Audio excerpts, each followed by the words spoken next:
Hello, welcome to Guanyin Practice. We are here at midweek, and I hope everyone is doing well.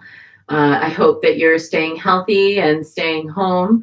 And I haven't looked at the news today, so if there's anything going on, forgive me for not noticing or mentioning. I just have been since morning. I had an early meeting. I'm just diving into practice without really knowing much of what's going on in the news today. So make sure to let me know if there's something that we should be holding space for in our practice today. We are in the midst of a week that has been fraught with challenge for hundreds of years, this in the United States of America, Thanksgiving week. And tomorrow on Thanksgiving, I'm going to chat a little bit about Thanksgiving and how it's been interpreted and what the truth of it actually is in my broadcast. So do tune in if you're curious to know more about about American Thanksgiving. And we are going to today be holding for all those who are homeless or underhoused right now. The weather's been quite cold up here in Siskiyou County, and I know a lot of people have been displaced in California by the fires. So there are people who are like literally living in cars, on the streets, in tents, for a variety of different circumstances. So let's hold them in our hearts today. And we're going to get started today as we have been doing with Santa Muerte. And I've mentioned this before, but this is a prayer that I found for her online, and I then set to music.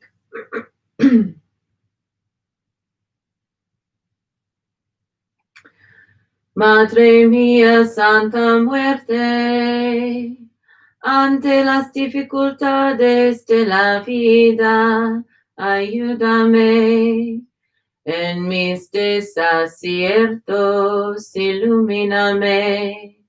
En mis soledades, acompáñeme. En las horas difíciles, consuélame. En más tentaciones, defiéndeme.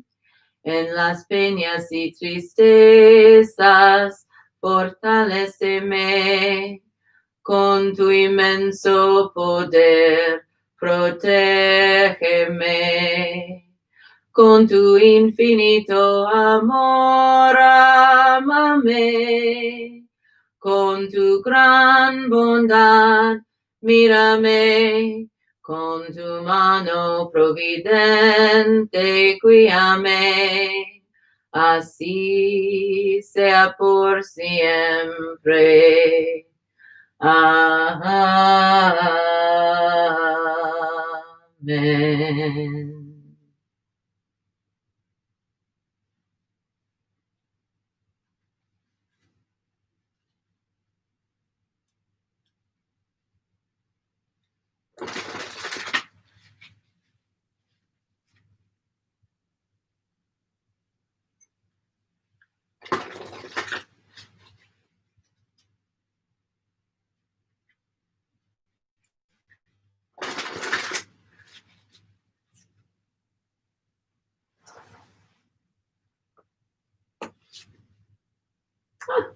We are again today visited by Chantico, the guardian of home and hearth.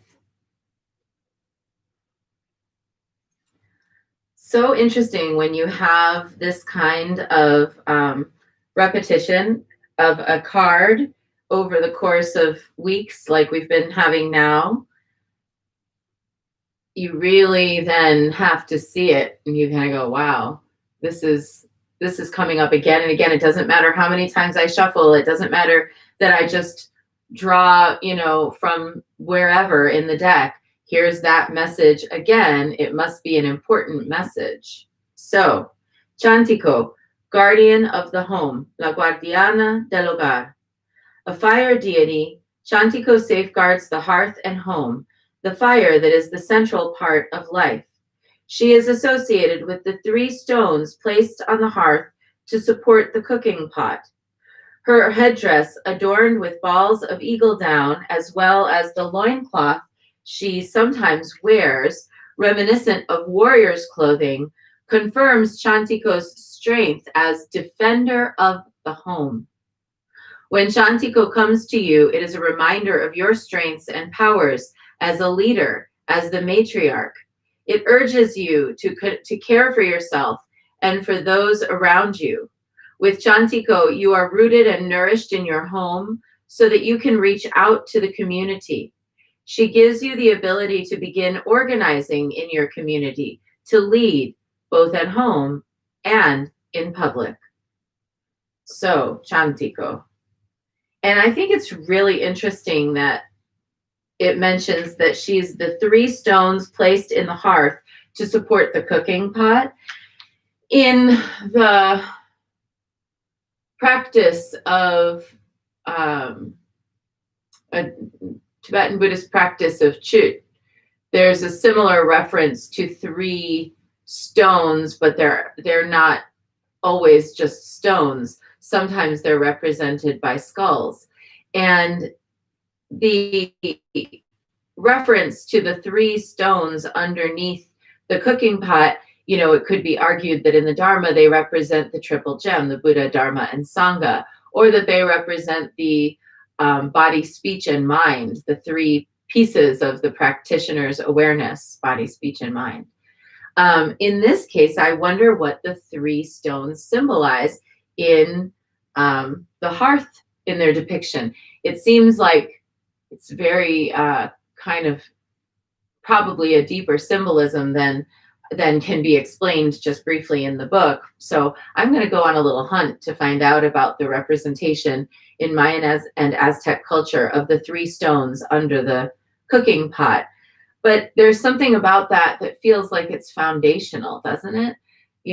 Whatever the representation means mythologically, having those 3 stones that hold up the cooking pot is similar to the 3-legged cauldron, is similar to the 3 stones under the pot in the Chut practice, is similar to the 3 legs of the stool upon which the oracle at Delphi balanced herself. There's all kinds of 3-legged things. The 3-legged prosperity pig found in South America, the 3-legged frog of prosperity, sort of like a froggish tadpole found in Chinese mythology that is used in feng shui. This idea of this energy or entity that is life force perched upon 3 legs is something that we find worldwide in mythology. If you wanted to get really nerdy about it, you could really go looking for all these different manifestations of this tripod. That's the word for it. And that really stands out to me today. The standing on the tripod, the cooking pot, the hearth, the source of all life force in the home, because we all need to eat to live. So let's pay attention today to our cooking, especially our cooking pots. Let's pay attention to the hearth in the home. If Chantiko isn't here to tell us all to really stay home and don't go out, I don't know what card could make that more clear to us at this sensitive time in the pandemic. I think that hope is on the way, but it's not here yet. And so we have to attend to home, hearth, wellness, and well-being. And I also feel like, remembering that right now is the time where many of us are going within for the winter, and that there's a lot of power in the soup pot of the matriarch of the family. The matriarch of the family is not limited to a role as homemaker. The matriarch of the family also attends to the well-being of the family outside of the home, also attends to the well-being of the community, is involved in civic duties, is involved in volunteerism. So to truly be the matriarch in your own home, in your own family. Pay attention to what's in your cooking pot and what you're cooking up physically, of course, but pay attention to what ideas you're cooking up about how to be of service, how to be of benefit, how to be connected, how to help people through hard times, because the true matriarch is not relegated to matriarchy within the confines of the home. The true matriarch is mother to the world, and she's helpful and caring everywhere she goes. So that's our short bit for today, and wishing you a good day if you're in the US and preparing for American Thanksgiving. If you're attending to your home and hearth, I wish you a wonderful day of it. If you're weren't really planning on attending to home and hearth today, no worries. But, just think about what you might do to protect yourself or to protect the well-being of others today and inhabit that matriarch archetype. So now, for those who want to stay on for Guanyin practice, we're going to keep going. We're going to begin with 3 prostrations before this shrine of Guanyin, which is getting a new statue of Guanyin that is on its way. All right, 3 prostrations. Here we go.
And let's take refuge.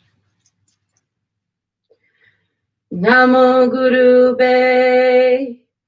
I take refuge in the inner teacher. Namo Buddhaye. I take refuge in the great mother of compassion. Namo Dharmaye. I take refuge in the wisdom of the ages. Namo Sanghaye. I take refuge in the community of practitioners. And let's set our intention today for all of those who are underhoused. And I can't help but notice that Chantiko is even here in this intention, that all beings who are homeless or underhoused find their proper home, find somewhere safe, a sanctuary where they can be, where they can heal their bodies, and where they can be nourished, receive medical treatment, or whatever they need.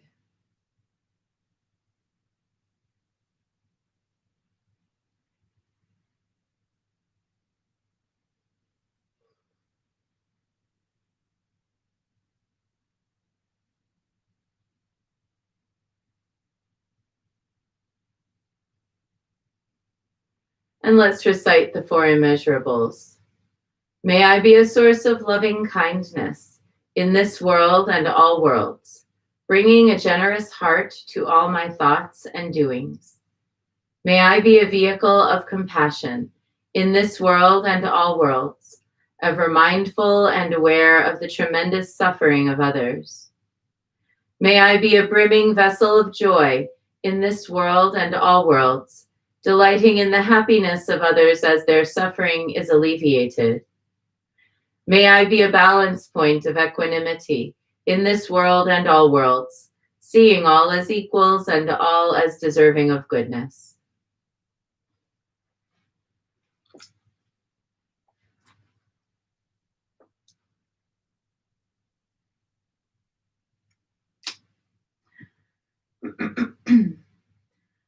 I light this candle as a symbol of the enlightening Dharma way. May it shine brightly for the benefit of all beings.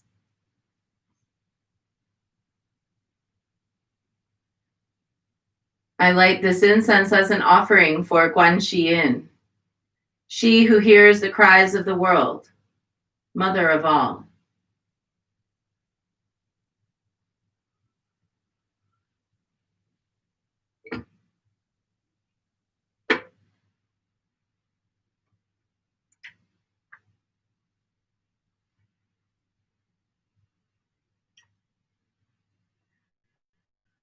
Om Ahum.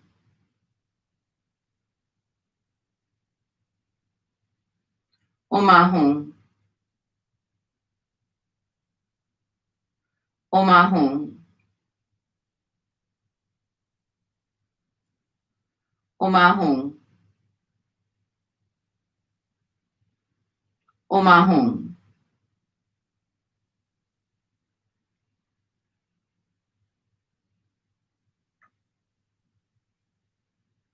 Om Ahum. Om Ahum.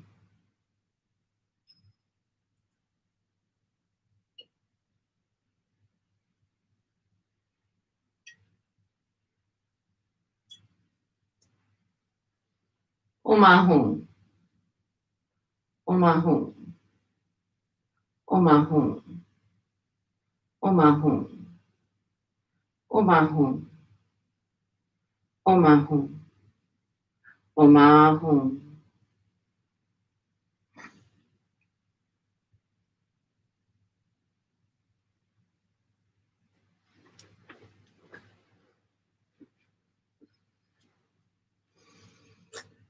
Reverently, I prostrate with my body, speech, and mind, and present clouds of every type of offering, actual and virtual. I confess all my destructive actions accumulated since beginningless time, and rejoice in the meditation of all holy and ordinary beings.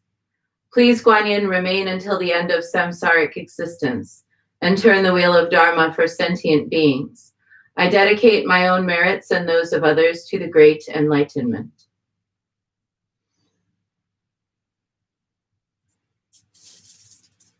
Mm. 108 recitations of Namo Guanxi Yin Pusa. And don't forget that at the end today, you're going to put 108 if you do these recitations with me at the end in the comments of this broadcast so that I know that you did it. And then I can add your numbers to the total count. We're working toward 1 million, and currently we are at a little over 41,000 collective recitations. We'll be at the first 100,000 in no time.